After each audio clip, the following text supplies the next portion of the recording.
নম্বর হাদিস শরীফ। 1 নম্বর হাদিস শরীফ। আকিস দিনাকা এফিকাল আমানুল কলিল। 1 নম্বর হাদিস শরীফের অর্থ। 1 নম্বর হাদিস শরীফের অর্থ তোমার ইমানকে কাটির কর। তোমার ইমানকে খাঁটি করো। অল্প আমারাই নাজাতের জন্য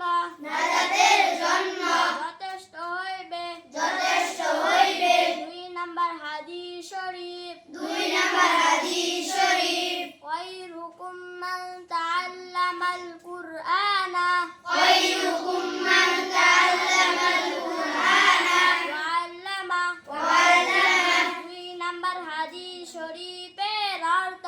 2 নম্বর হাদিস শরীফের অর্থ তোমাদের মধ্যে সর্বোত্তম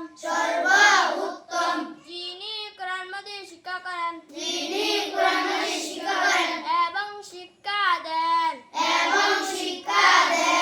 3 নম্বর হাদিস শরীফ। 3 নম্বর হাদিস শরীফ তলাবুল ইলমি ফারিদাতুন আলা কুল্লি মুসলিম। হাদিস শরীফের অর্থ। যিনি আলাম তেলাওয়াত করা প্রত্যেক মুসলমানের উপর ফরজ। 4 নম্বর হাদিস শরীফ। আত-তুরু শাতরুল ঈমান। হাদিস শরীফের অর্থ। পবিত্রতা ঈমানের অঙ্গ। 5 নম্বর হাদিস শরীফ। মিফতাহুল জান্নাতিস সালাহ। হাদিস শরীফের অর্থ। নামাজ বেহেশতের চাবি।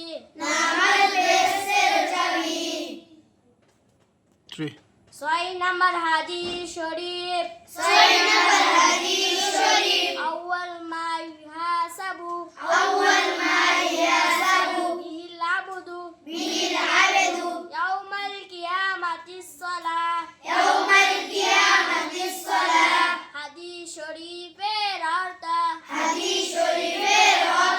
কিয়ামতের দিন সর্বপ্রথম নামাজের ওই হিসাব হইবে।